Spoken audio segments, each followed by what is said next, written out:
निर्माण की जान। स्वतंत्रता दिवस के मद्देनजर दिल्ली मेट्रो ने आज से 2 दिनों के लिए पार्किंग पर रोक लगा दी है। डीएमआरसी के आदेशानुसार आज सुबह 6 बजे से 15 अगस्त दोपहर 2 बजे तक वाहनों की पार्किंग में एंट्री बैन रहेगी। दिल्ली में स्वतंत्रता दिवस कार्यक्रम से पहले लाल किले से बंदरों को हटाया जा रहा है। कार्यक्रम के दौरान बंदर को उत्पात ना मचा सके, इसलिए उनको पकड़कर दूसरी जगह जोड़ा जा रहा है। स्वतंत्रता दिवस को लेकर राजधानी दिल्ली हाई अलर्ट पर, जगह जगह सुरक्षा बलों की तैनाती के साथ सघन चेकिंग अभियान चलाया जा रहा है।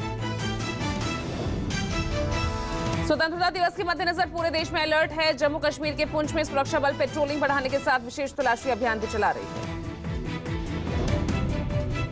स्वतंत्रता दिवस को देखते हुए दिल्ली में शनिवार को फुल ड्रेस रिहर्सल की गई। चप्पे चप्पे पर कड़ी सुरक्षा के बीच जवानों का जोश दिखा। जवानों ने फुल ड्रेस रिहर्सल के दौरान मार्च पास्ट किया। इस बीच दिल्ली पुलिस ने ट्रैफिक एडवाइजरी भी जारी की। दिल्ली में 15 अगस्त को लेकर सुरक्षा एजेंसियों के पास हमले की खुफिया सूचना के बाद चेतावनी जारी की गई। आसपास उड़ने वाले ड्रोन पर खास नजर रखने के लिए कहा गया। लोन वुल्फ अटैक को लेकर भी खुफिया एजेंसियों ने चेतावनी जारी की। वहीं पतंगों के जरिए भी अटैक करने का अलर्ट दिया गया। 15 अगस्त से पहले राजस्थान में बड़ी साजिश का खुलासा। जोधपुर, जैसलमेर और पाली से आईएसआई के संदिग्ध 9 जासूसों को पुलिस ने गिरफ्तार किया। राजस्थान के आरोपियों की निशानदेही पर साउथ दिल्ली से भी एक शख्स को पुलिस ने गिरफ्तार किया। देश की राष्ट्रपति द्रौपदी मुर्मू आज 76वें स्वतंत्रता दिवस की पूर्व संध्या पर राष्ट्र को करेंगी संबोधित। राष्ट्रपति के तौर पर उनका यह पहला संबोधन होगा। देश भर के जाबाज पुलिस अधिकारियों के नामों का आज होगा ऐलान। केंद्रीय गृह मंत्रालय इस साल स्वतंत्रता दिवस पर वीरता समेत अन्य पदक पाने वाले पुलिसकर्मियों के नामों का ऐलान करेगी।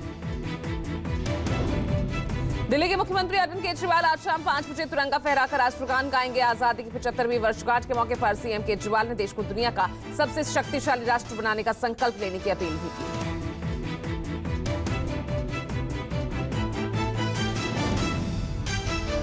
महाराष्ट्र के डिप्टी सीएम और बीजेपी नेता देवेंद्र फडणवीस की अगुवाई में तिरंगा यात्रा निकाली जाएगी। मुंबई के बलाड में निकलने वाली 1.25 किलोमीटर की यात्रा में 15,000 लोग शामिल होंगे। स्वतंत्रता दिवस की 75वीं वर्षगांठ के विशेष मौके पर राजधानी दिल्ली दुल्हन की तरह सजी नजर आ रही है। रायसीना हिल्स पर राष्ट्रपति भवन, कुतुब मीनार, कनॉट प्लेस और सफदरजंग मकबरा जैसे ऐतिहासिक इमारतें तिरंगे की रोशनी में नहाई हुई नजर आई। मुंबई भी जश्न पर आजादी की रोशनी में नहाई हुई दिख रही है। शहर का गेटवे ऑफ इंडिया, मायानगरी की पहचान, छत्रपति शिवाजी टर्मिनल और मरीन ड्राइव पर भी चारों ओर तिरंगे की रोशनी फैली हुई है। कोलकाता भी स्वतंत्रता दिवस का सेलिब्रेशन अनोखे अंदाज में कर रहा है। शहर के ऐतिहासिक हावड़ा ब्रिज को भी नारंगी, सफेद और हरे रंग की रोशनी से सजाया गया। महाराष्ट्र का उजनी डैम भी आजादी के जश्न में डूबा हुआ नजर आया। बांध से निकलते पानी पर तिरंगे की रंगों में रंगी रोशनी एक अलग ही छटा बिखेरती नजर आ रही है। आजादी के 75 साल पूरे होने पर देश भर में हर घर तिरंगा अभियान चल रहा है। अमित शाह ने शुक्रवार को दिल्ली में अपने आवास पर फहराया राष्ट्रीय ध्वज। यूपी के मुख्यमंत्री योगी आदित्यनाथ ने आजादी के अमृत महोत्सव के तहत स्कूली बच्चों के साथ हर घर तिरंगा अभियान की शुरुआत की। मुख्यमंत्री हेमंत बिस्वा शर्मा गुवाहाटी में तिरंगा यात्रा में शामिल हुए। लोगों से अपने घरों में तिरंगा फहराने की अपील की। संघ और संघ प्रमुख मोहन भागवत ने बदली ट्विटर की प्रोफाइल पिक, लगाया तिरंगा। विपक्ष ने संघ प्रमुख के तिरंगा ना लगाने पर खड़े किए सवाल।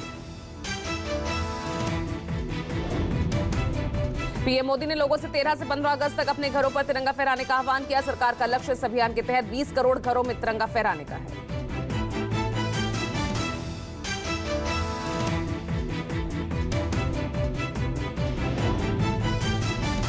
लद्दाख में 18,400 फीट की ऊंचाई पर आईटीबीपी के जवानों ने तिरंगा फहराया। देशवासियों से हर घर तिरंगा अभियान में शामिल होने का अनुरोध किया।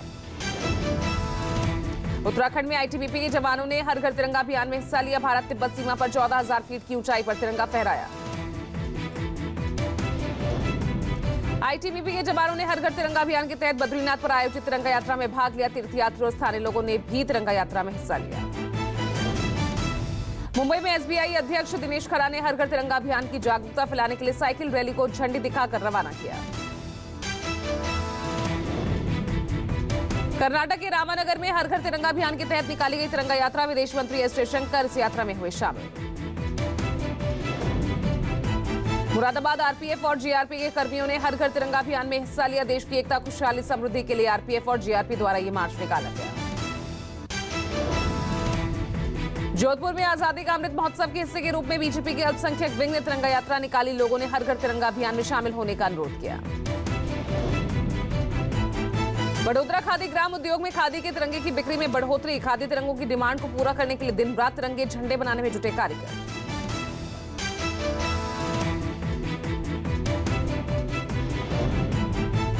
तिरंगा यात्रा रोकने के खिलाफ कोर्ट का दरवाजा खटखटाएंगे शुभेंदु अधिकारी। 12 अगस्त की शाम बीजेपी नेता शुभेंदु अधिकारी की बाइक रैली में नंदीग्राम में रोक दिया गया था।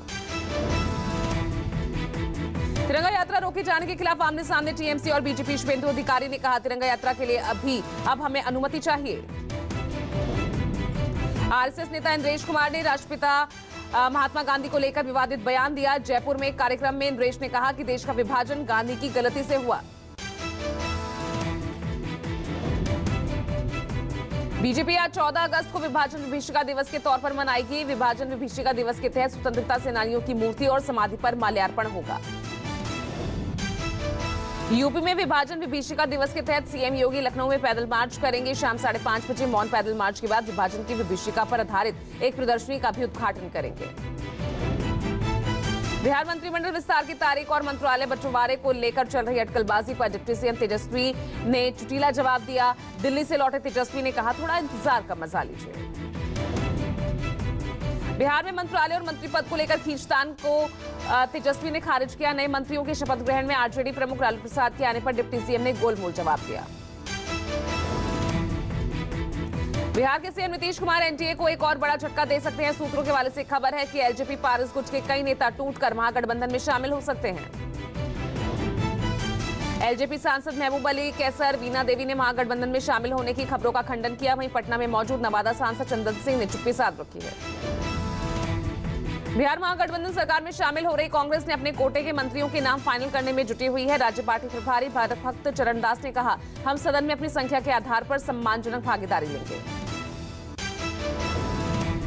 बिहार के किशनगंज में रविवार की बजाय शुक्रवार की छुट्टी को लेकर केंद्रीय मंत्री गिरिराज सिंह ने नीतीश सरकार पर सवाल खड़े किए। कहा, देश में शरिया कानून नहीं चलेगा। ये लालू जी और नीतीश जी के छत्र छाया में आज शरिया कानून बिहार के अंदर में, पूर्वांचल में, अररिया, पूर्णिया, कटिहार, किशनगंज और अन्य स्थानों पर, यह क्या कारण है?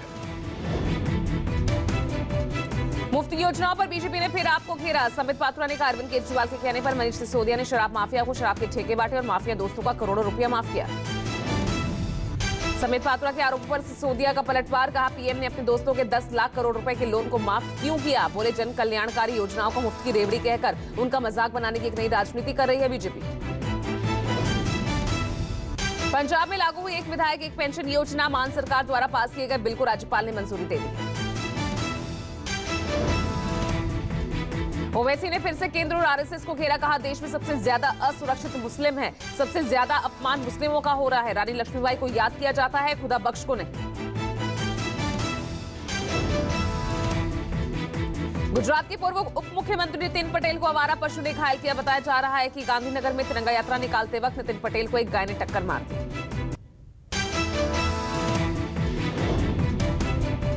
केंद्रीय रेल मंत्री अश्विनी वैष्णव ने चेन्नई के इंटीग्रल कोच फैक्ट्री में एक नई वंदे भारत ट्रेन का निरीक्षण किया। कहा, नई वंदे भारत ट्रेन कई खूबियों से लैस है। ताजमहल की मुख्य गुंबद पर शनिवार से पर्यटकों का प्रवेश बंद। 15 अगस्त तक पर्यटक शाहजहां मुमताज की कब्र वाले मुख्य मकबरे में प्रवेश नहीं कर पाएंगे। 15 अगस्त तक निःशुल्क प्रवेश की सुविधा के कारण ताजमहल पर 75,000 से ज्यादा सैलानी पहुंच रहे थे, जिस वजह से पर्यटकों और स्मारक की सुरक्षा पर खतरा बढ़ गया था।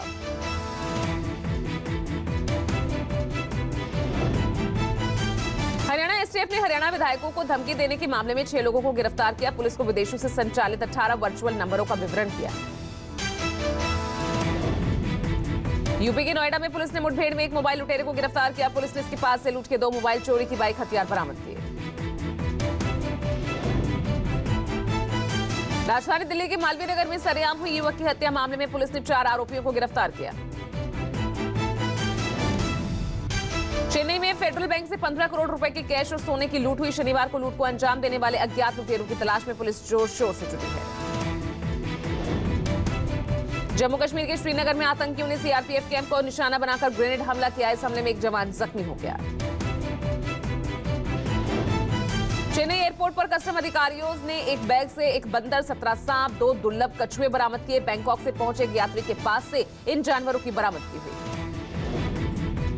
राजस्थान में पाक खुफिया एजेंसी के लिए जासूसी करने के आरोप में 2 लोगों को गिरफ्तार किया गया। पकड़े गए आरोपी पाकिस्तानी हैंडलर को भारतीय सिम और सेना की खुफिया जानकारी देते थे। यूपी के मुरादाबाद में जूते की एक दुकान में भीषण आग लग गई। मुंडा पांडे क्षेत्र के दलपतपुर चौराहे पर यह घटना हुई है। आग में लाखों का सामान जलकर खाक। सहारनपुर से जैश का आतंकी गिरफ्तार। यूपी एटीएस ने एक्शन लेते हुए जैश के आतंकी मोहम्मद नदीम को गिरफ्तार किया। गिरफ्तार आतंकी जैश ए मोहम्मद और तहरीक तालिबान पाकिस्तान से जुड़ा है। पूछताछ में पता चला इसे बीजेपी की पूर्व प्रवक्ता नुपुर शर्मा की हत्या का टास्क दिया गया था। जम्मू कश्मीर सरकार ने बिट्टा कराटे की पत्नी सहित 4 सरकारी कर्मचारियों को बर्खास्त किया है। सूत्रों के मुताबिक चारों को आतंकी लिंक के लिए सेवाओं से बर्खास्त किया गया। बिट्टा कराटे कश्मीरी पंडितों की हत्या का आरोपी है। आतंकियों से संबंध के चलते जम्मू कश्मीर प्रशासन ने बिट्टा की पत्नी को नौकरी से निकाला। 15 अगस्त से पहले दिल्ली, मुंबई, हैदराबाद समेत मेट्रो शहरों में हाई अलर्ट। लाल किले पर चप्पे चप्पे पर बढ़ाई गई सुरक्षा। दिल्ली के जहांगीरपुरी दंगों में शामिल 25,000 से के इनामी कुख्यात शेख सिकंदर को नॉर्थ वेस्ट दिल्ली पुलिस ने गिरफ्तार किया। आरोपी लंबे समय से फरार चल रहा था। पुलिस पूछताछ में पता चला कि आरोपी से पहले भी मर्डर केस में शामिल रह चुका है। आरोपी ने जहांगीरपुरी दंगे के दौरान भीड़ को उकसाने से लेकर बोतल फेंकने तक का काम किया था। गाजियाबाद की टीला मोड़ थाना इलाके की भारत सिटी सोसाइटी कुछ भारी लोगों की एक व्यक्ति को पिटाई की है और ये बच्चों के विवाद को लेकर ये पूरा मामला सामने आया। एक पक्ष के पिता ने बाहरी लोगों को बुलाकर दूसरे बच्चे के पिता की पिटाई कराई। कानपुर के जाजमऊ इलाके में जूते के कारखाने में अज्ञात कारणों से लगी भीषण आग। फैक्ट्री में रखे केमिकल के आग की चपेट में आने से आग ने विकराल रूप लिया। तेलंगाना के खेल मंत्री श्रीनिवास गौड़ ने फ्रीडम रैली के दौरान पुलिस की बंदूक से जमकर हवाई फायरिंग की, जिसके बाद वो विवादों में गिर गए। अफगानिस्तान से भारत में हेरोइन की सप्लाई करने वाला मुख्य आरोपी संजू बाबा, दिल्ली पुलिस की क्राइम ब्रांच ने उसे गिरफ्तार किया। 2 कारें भी बरामद की। बीते दिनों पुलिस ने करीब 130 करोड़ रुपए की अच्छी क्वालिटी की हेरोइन बरामद की थी। इस कड़ी में दिल्ली, पंजाब, हरियाणा, उत्तर यूपी और हिमाचल में छापेमारी भी की थी। टीएमसी नेता अनुव्रत मंडल के पशु तस्करी नेटवर्क का सीबीआई ने खुलासा किया। गायों को मुर्शिदाबाद सहित विभिन्न जिलों और पड़ोसी देशों में तस्करी उनकी की जाती थी। बीकानेर के चुरू में 12 दिन की नवजात को फेंक कांटों में बच्ची के रोने की आवाज सुनने के बाद राहगीरों ने उसे निकाला। नवजात के शरीर में बुरी तरह कांटे चुभे हुए थे। यूपी में माफिया मुख्तार अंसारी के खिलाफ एक्शन। प्रशासन ने मुख्तार की पत्नी आफसा अंसारी की जमीन कुर्क की। आफसा अंसारी की 6.5 करोड़ की 2 जमीनें कुर्क की गई। मुख्तार अंसारी के बेटे और सुबह सपा विधायक अब्बास अंसारी की गिरफ्तारी के लिए पुलिस ने पूरी ताकत झोंक दी है। अब्बास अंसारी की तलाश में लखनऊ कमिश्नरेट की 84 पुलिसकर्मियों की 8 टीमें लगी हुई हैं। विधायक अब्बास अंसारी को कोर्ट ने 25 अगस्त तक गिरफ्तार करने का आदेश दिया है। 84 पुलिसकर्मियों की टीम दे रही है दबिश। देश के कई राज्यों में बाढ़ बारिश से कोहराम जारी। मध्य प्रदेश के धार में डैम से रिसाव और तेज हुआ। आसपास के 11 गांवों को खाली कराने के लिए मुनादी की गई। धार में डैम में दरार के बाद रिसाव हो रहा है। प्रशासनिक अफसरों की नजर डैम पर है। मुंबई आकर राष्ट्रीय राजमार्ग को भी डायवर्ट कर दिया गया है। हथिनीकुंड बैराज से पानी छोड़े जाने के बाद यमुना उफान पर। दिल्ली बाढ़ नियंत्रण विभाग के अनुसार शनिवार शाम तक यमुना के जलस्तर में करीब 1 मीटर तक इजाफा होने की आशंका है। दिल्ली में बाढ़ को लेकर अलर्ट घोषित कर दिया गया। अधिकारियों के मुताबिक हथिनीकुंड बैराज से यमुना नदी में 1 लाख क्यूसेक से ज्यादा की मात्रा में पानी छोड़ा जा रहा है। राजस्थान की जालौर के खारी नदी में पानी के तेज बहाव में यात्रियों समेत एक वैन फंसी। स्थानीय लोगों ने पानी से फंसे 14 यात्रियों को सकुशल बाहर निकाला। राजस्थान का स्टेट हाईवे 9 बारिश की वजह से पानी हुआ। हाईवे पर पानी भर जाने की वजह से लोगों को आवाजाही में परेशानी हुई। चंबल नदी के किनारे बसे आबादी क्षेत्रों और ग्रामीण क्षेत्रों में जिला प्रशासन ने जारी किया अलर्ट। कोटा के रियासतकालीन पुल पर दोनों तरफ पुलिस की तैनाती की गई। मध्य प्रदेश के बैतूल जिले में अस्पताल जाने तक के रास्ते में पानी से लबालब भरा। एक गर्भवती महिला को खाट पर लिटाकर पानी के बीच अस्पताल ले गए लोग। हिमाचल प्रदेश के शिमला, मंडी, कांगड़ा, चंबा, सिरमौर, सोलन, बिलासपुर और आसपास के हिस्सों में तेज बारिश की आशंका। हिमाचल में कई जगहों पर लैंडस्लाइड की भी खबर। देश में कोरोना के मामलों में मामूली गिरावट। 24 घंटे में कोरोना के 15,815 नए केस सामने आए। डेली पॉजिटिविटी रेट 4.36% पहुंचा। आंकड़ों के मुताबिक एक दिन में 20,000 से ज्यादा लोग ठीक हुए। एक्टिव मरीजों की संख्या 1,19,000 के पार। दिल्ली में पिछले 24 घंटों में 2031 नए कोविड केसेस आए, 9 की मौत, 2,260 मरीज रिकवर हुए। महाराष्ट्र में शनिवार को 2,040 नए कोविड केसेस आए, 1 की मौत हुई। सूबे में 11,847 एक्टिव केस। यूपी में कोरोना ने पकड़ी रफ्तार, पिछले 24 घंटों में 1,000 से ज्यादा नए केसेस आए, एक्टिव मरीजों की संख्या 5,000 के पार। भारत की आपत्ति के बावजूद श्रीलंका ने चीन के जासूसी जहाज को हम्बनटोटा पोर्ट पर आने और रुकने की इजाजत दे दी है। चीनी जहाज युआनवांग 5 जहाज 16 अगस्त को हम्बनटोटा बंदरगाह पहुंचेगा। पाक अधिकृत कश्मीर में स्थानीय सरकार के वित्तीय और प्रशासनिक अधिकार इस्लामाबाद स्थानांतरित करने की योजना का जबरदस्त विरोध हो रहा है। मुजफ्फराबाद में हजारों की संख्या में सड़क पर उतरकर लोग नारेबाजी कर रहे हैं। पाकिस्तान तहरीक-ए-इंसाफ ने देश में आम चुनाव कराने के लिए सरकार को 1 महीने का अल्टीमेटम दिया है। इस बीच पीटीआई प्रमुख और पूर्व प्रधानमंत्री इमरान खान आज राजधानी इस्लामाबाद में जनसभा करेंगे। भारतीय मूल के ब्रिटिश लेखक सलमान रुश्दी पर हमले की अमेरिकी राष्ट्रपति जो बाइडेन ने कड़ी आलोचना की। बाइडेन ने कहा कि अमेरिका सहित दुनिया भर में रुश्दी के जल्द स्वस्थ होने की कामना की जा रही है। अमेरिका के न्यूयॉर्क में सलमान रुश्दी पर हमला करने वाले संदिग्ध की पहचान हादी मतार के तौर पर हुई। 24 साल का मतार ईरान के सर्वोच्च धार्मिक नेता खुमैनी का समर्थक है।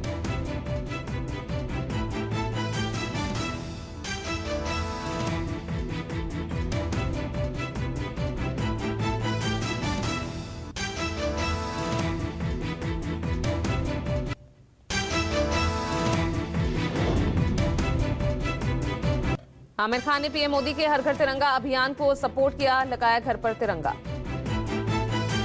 तस्वीर तिरंगे लगी वायरल हुई। अक्षय कुमार की फिल्म रक्षाबंधन दूसरे दिन भी बॉक्स ऑफिस पर फ्लॉप रही, किया 6 करोड़ का कलेक्शन।